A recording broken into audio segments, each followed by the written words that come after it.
Gratulujeme k vašemu novému dětskému senzoru Baby Sensor Relax. Uvnitř krabice najdete základnovou stanici, náramkový senzor, pásky k náramku, nabíječku a přepravní tašku. Po rozbalení prosím odstraňte plastovou ochranu pod senzorem náramku.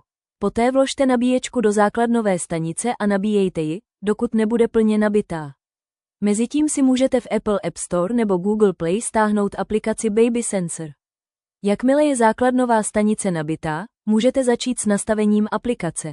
Nejprve si vyberte jazyk a pokračujte v nastavení systému. Zadejte své telefonní číslo a obdržíte SMS kód.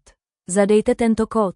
Poté budete požádáni o zadání své e-mailové adresy, která bude sloužit jako adresa vašeho uživatelského účtu.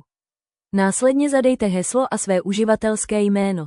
Nyní můžete přidat své dítě. Zadejte jméno dítěte a datum narození. Poté můžete spustit vyhledávání základnové stanice. Najdete ji v seznamu Bluetooth v aplikaci.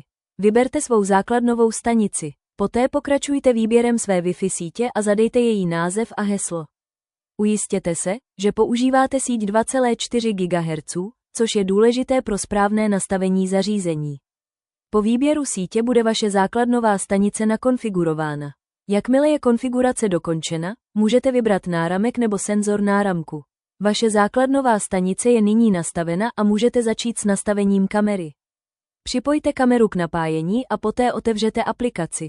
V nastavení vyberte živý přenos a klikněte na Začněme. Poté uvidíte v nabídce kameru.